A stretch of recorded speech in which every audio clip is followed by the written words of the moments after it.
nice, relaxing morning with a couple of good friends. What more could you add to make it special? Well, I'll tell you what you can add. You can add shitloads of money, gambling, round robins, teasers. We have it all here on Brunch Betting. That's right. It's XFL Jim, Chase, Lupine Fiasco, Sessoms, and Erik, Uncle Rico, Magoo, giving you the best sports plays you can find. That's right, bitches. It's Brunch Time Betting.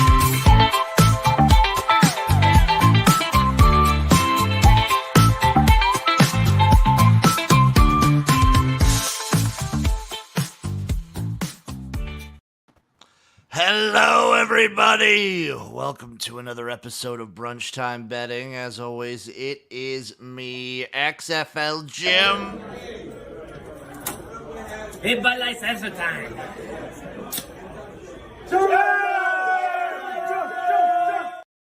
Had to give it up for the man, the myth, the legend, Sergio Castillo there. As always, I am joined by none other than Chase, Lupine Fiasco, Sessoms, a.k.a. the Wolf of Oakland. I don't know. There's just a lot of trying after play. We're trying to make some stuff happen, and they're doing a little extra pushing and shoving. We're trying to get our fucking job done. And of course, Erik, a.k.a. Uncle Rico, the man, the myth, the legend. It is himself in the flesh, in person. What's up, Erik? Nothing. What's up, guys? Feeling great. Feeling alive. I'm feeling powerful.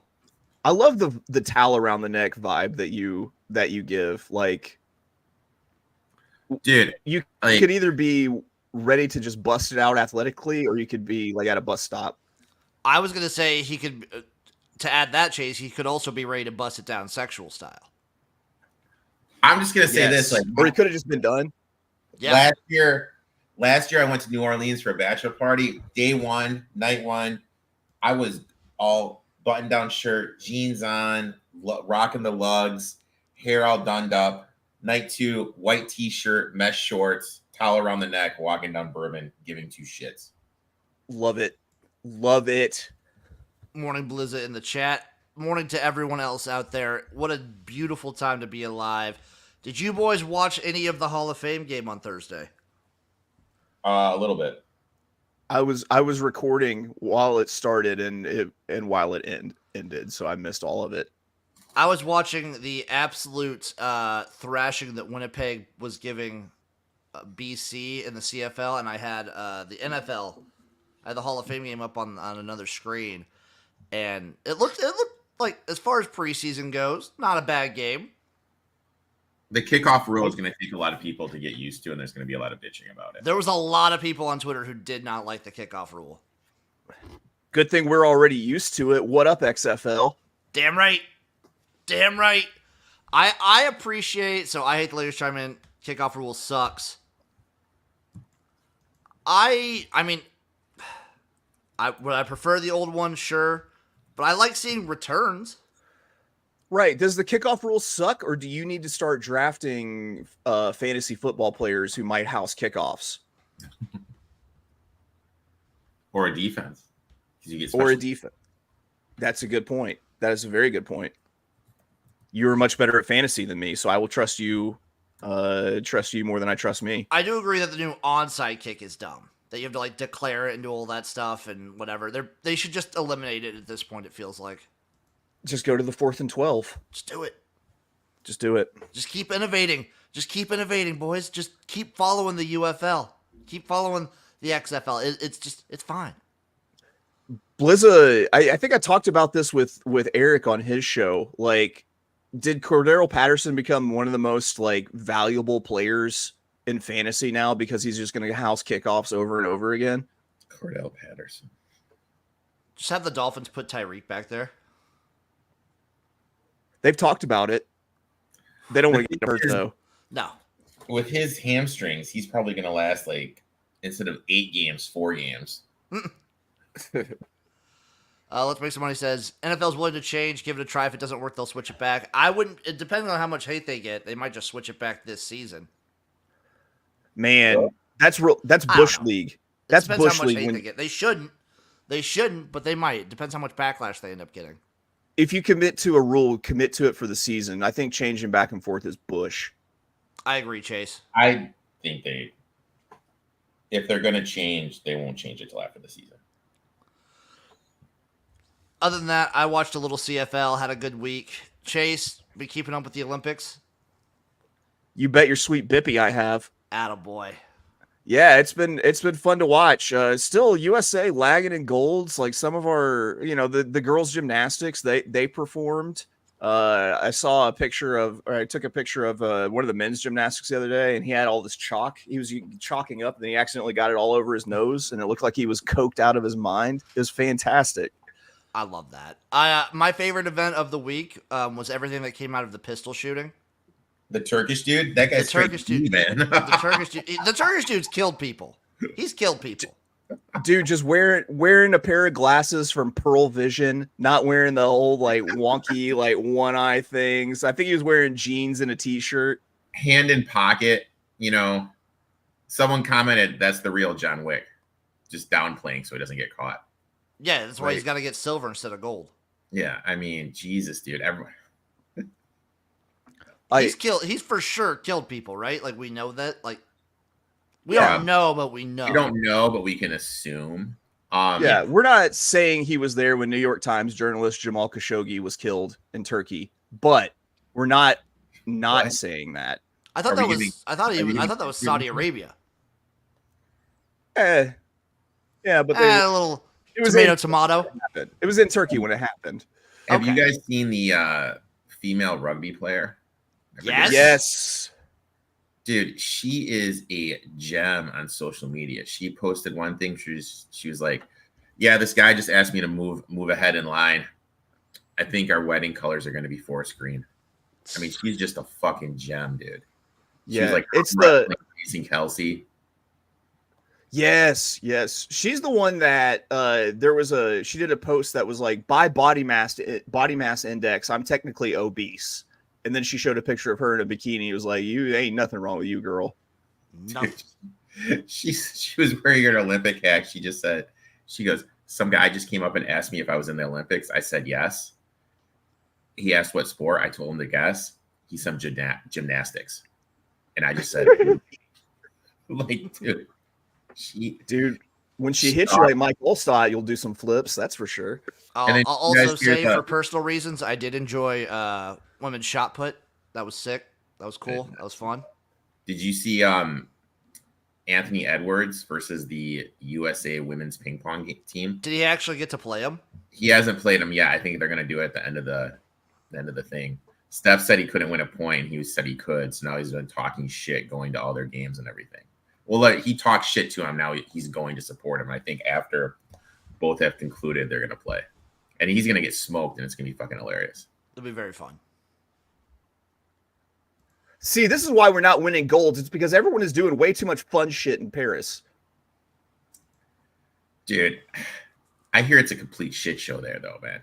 Did you see, like, the Australian team? They got jumped, and, like, their car got robbed, all their equipment. Someone broke into where the Argentinian soccer, where they are, and, like, stole all their shit. Like, I think it's just been a shit show. They don't have enough food. They have these cardboard beds everyone is just complaining about. The cardboard beds are the bed frames are cardboard, and then the mattress is like run by AI, and they can do like a body scan of you, and they will tell you what it will set the mattress firmness and everything to what you need by the body scan. The funny thing about those is also supposedly if more than one person gets on those beds, they will collapse. Yeah, just like the ones in Japan 4 years ago. Yeah, and if you know anything about the Olympic Village, like those people be doing it a lot. You have the most athletic, in shape people in the world all together in like one compound, and they be humping.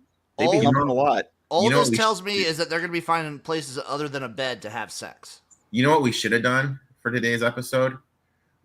Well, since I'm the only single guy here, I should have set my location on Tinder to fucking the Olympic Village, and then we could just had a group swipe session. Group swipe through, swipe left and right to see which Olympians are on the Tinder machine. Maybe want to hit up Uncle Rico. I bet Rugby Girl is on there. I bet she is. Dude, she would be a super like. Super like. All right, boys, you ready to get some picks in for the people? Let's go, buddy. I'm ready. I'm gonna start us off with the Olympics. There's a couple basketball games going on today. I'm just gonna do it. I'm gonna take the USA minus 35.5. I don't care. Oh my god, I thought you were gonna say the USA money line. I don't care. Actually, Erik, DraftKings Online does not offer the USA money line, so that's too bad because it would have been a super whale play, wouldn't it? It would have been an ultra mega super whale play, but I'm going to take USA minus 35.5 versus Puerto Rico. That game is jumping off here in about an hour. So can we talk about DraftKings real quick? Did you see this shit they're going to do? They're going to start taxing you. We were just talking about that. Yeah, me and Chase were talking about that beforehand. That sounds stupid, but I feel like so many people just aren't going to care. Yeah. Yeah, they're going to get away with it. And then that's going to lead more books to doing it. Like, obviously, if I was a book like Bailey's, something that's a little lower tier, you could advertise against that. I would totally advertise against that because the casual bettor isn't going to know that your even money is now a minus 107. And then, like, someone said to me, well, it's right there. People will know. And I don't mean this to come off mean. And if it does, I'm sorry. The one thing I've noticed since I started doing all this gambling stuff online is people don't understand math and people don't understand break-even points. Yep. And all that is doing is raising up your break-even point, and the math of the bet completely changed. And people don't understand that. And that's going to be the thing.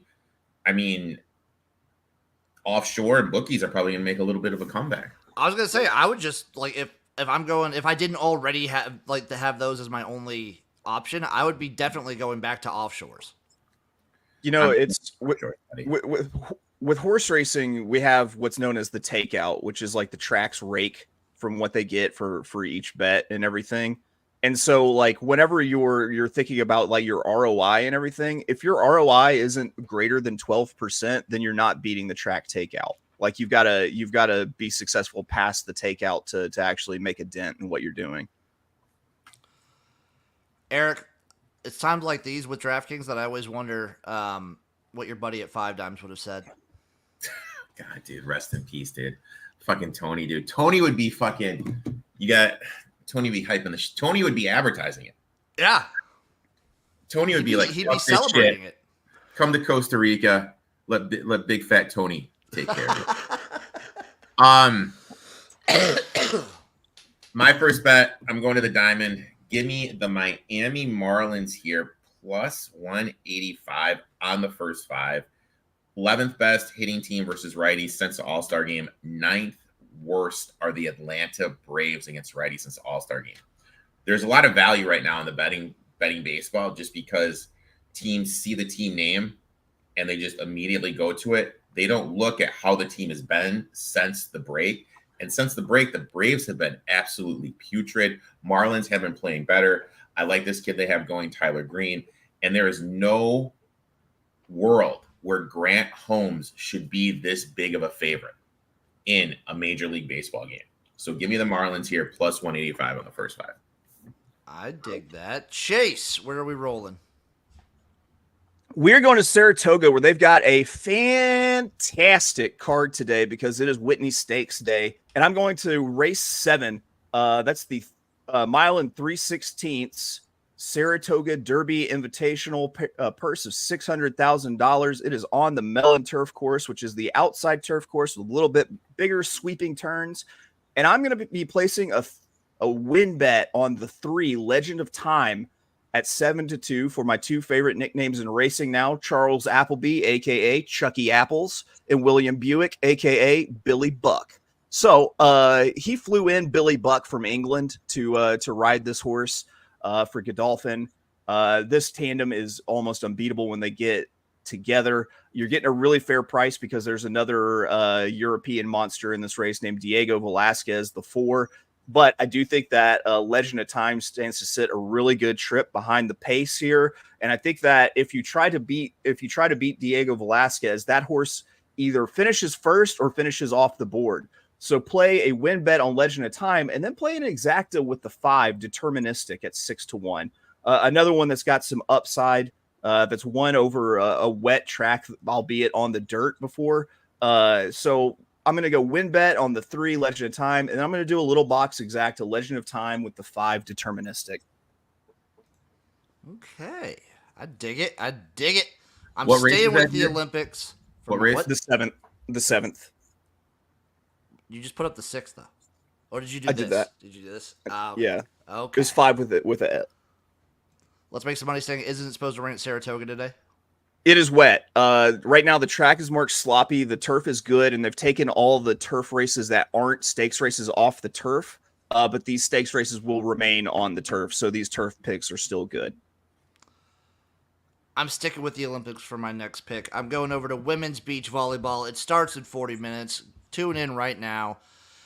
I am taking, of course, I am taking, yes. I went to the one that already started, but I'm on this one now. Oh, shout out Armchair Handicap. We are taking That's my boy right there. Jimena Glad to see him in the chat. Jimena Paredes from Canada. We're taking Team Canada, basically. Team Canada -1.5. I think they dominate Latvia. We've seen that Canada's already cheating in soccer. What other sports are they cheating in here? I believe that gives them a competitive advantage against the Latvians. Give me Team Canada for women's beach volleyball. Hey, buddy, if you're not -1.5, +165. if you're not cheating, you're not competing. They still weren't winning, though, Eric. The Canadian soccer team still wasn't winning. That's why. That's even more reason why they need to cheat, dude. I guess so. Yeah.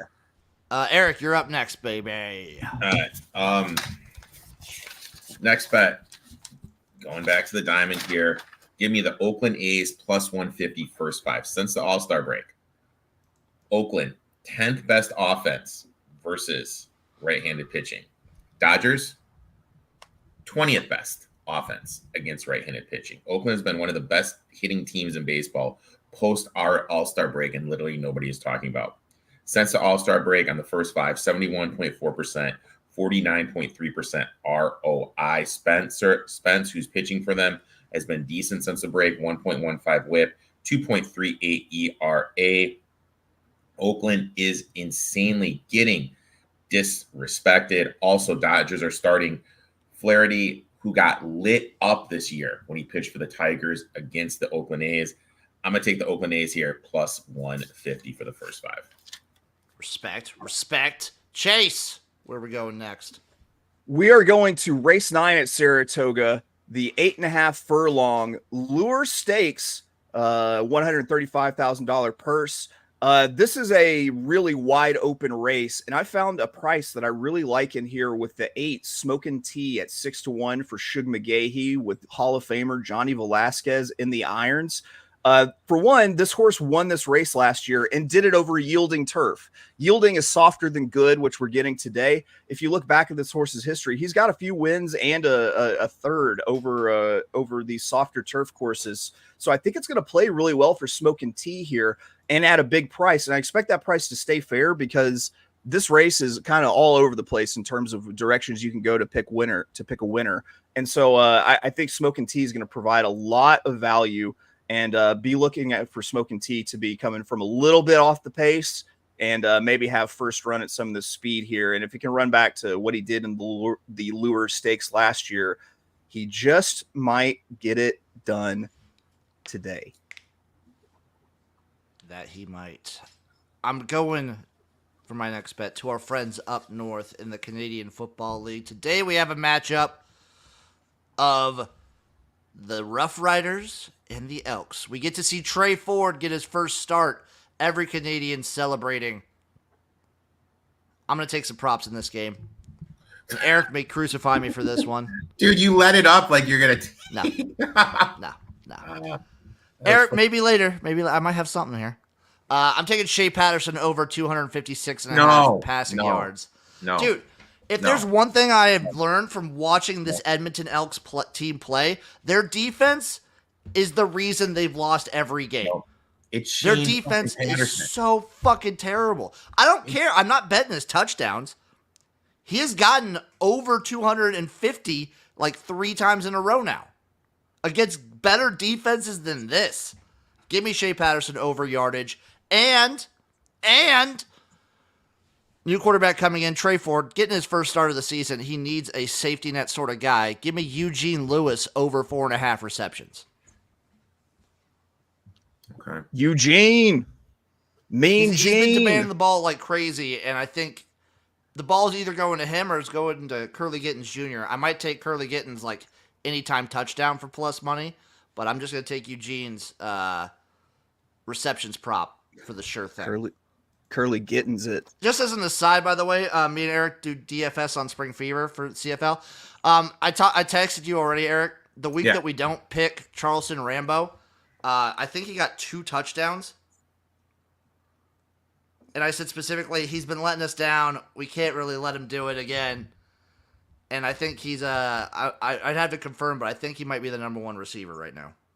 God, dude. Absolutely brutal for me. Didn't someone say to put him in there? We talked about it. Okay, so he's not number 1, but he got 18 points. It's brutal for us.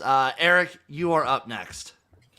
Pirates -0.5, first 5 plus 105. Keller on the mound for the Pirates this season, 73.7%, 56.4% ROI on the run line. As a favorite on the run line, 77.8%, 22% ROI. Since the All-Star game, Keller 1.93 ERA, 0.87 whip. Great form. Jordan Montgomery is a lefty on the mound for the D-backs.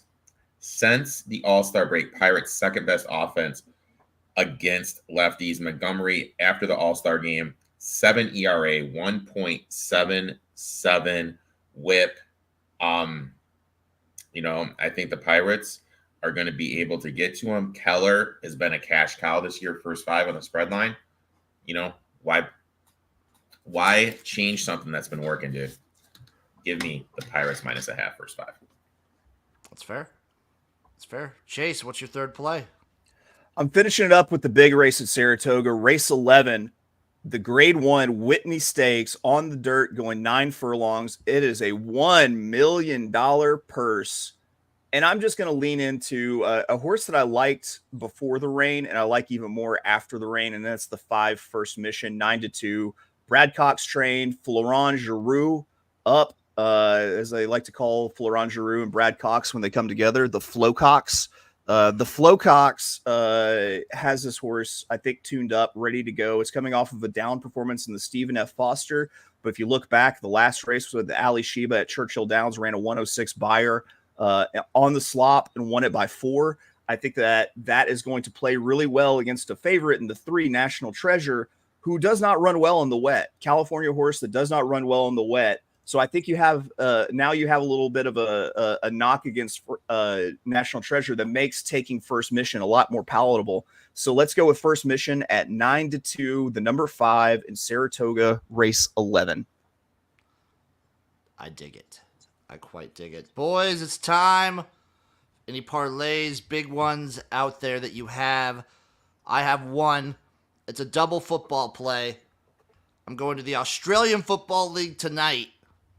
I'm taking the Hawthorne Hawks on the money line -115, combining that with the Edmonton Elks getting the win, +180. Combine that for a +425 bet. Double football all day. Love it. I love it. I round robin. I did my 3 baseball and I threw in the Elks money line +180. Basically, Erik is just on fade Shea Patterson, although the Rough Riders defense and seemingly like a horseshoe jammed all the way up their ass has been keeping them as the second best. They might be the second best team right now after the performance BC left on that field on Thursday. Disgusting. Chase. Yeah, what happened in that game, dude? I'll tell you about it later. It was terrible. Terrible. Real quick before I give my pick 3, I want to say my boy Armchair Handicap, if you're a horse racing fan, this man puts out great free picks on Twitter all the time. Make sure you give him a follow. because he's definitely worth it. He's a sharp guy. I'm Also doing confirmed, yes. I back that. There we go. I'm going to play a pick 3 starting in race 9, which was the Lure Stakes. So in race 9, I'm using the 4 Irish Aces at 5-1 and the 8 Smoking Tea at 6-1. In the 10th, I'm going to be singled here to one horse who looks like the most likely winner on the card, and that is the number 6 Cogburn, 4-5 morning line odds. This horse is going to be bet very heavily, and because of that, it makes it a must use as a single in this race. You either have to single that horse or try to use every other horse to beat it. And then in race 11, the Whitney, I'm going to be spread out, going about 5 deep. As soon as my thing clicks over, I'll tell you. I can do it from here. I'm going to be using the 3 National Treasure, the 5 First Mission, the 9 Bright Future, the 10 Skippy Longstocking, and the 11 Arthur's Ride. So that was 3, 5, 9, 10, 11 in the pick 3 to round it out. Absolutely beautiful. Boys, any other thoughts or takes before we break for brunch? I love you guys. That's a thought. I love you guys too. Anyone eating anything for brunch or breakfast today? Coffee. I had some water. I'll make some scrambled eggs. I'll make a little. I had scrambled some eggs. I'll some do a little strawberry scramble. Pop-Tarts at like 5 this morning. I'll do a little scrambled eggs and sourdough toast. I think that's what I'm feeling. Just nice, little, simple. Thank you, everyone, for tuning in. Give Chase a follow at of Oaklawn. Give Erik a follow at eTop21 Sports. Give me a follow at XFL Jim. Celsius and Adderall is a good move. Sports Facts, chime in before we go. Did you guys see the ass on that chick on USA Women's Beach Volleyball team? Duh. Dude, this is the Olympics of booties. Have you noticed, like, even it seems like no matter what sport is in, everybody's at booty cheeks. They booty meat hanging out. Yeah, they're just like going ham wild with it. All right, folks, we'll see you next time. We love you. Tune in next week for another episode of Brunch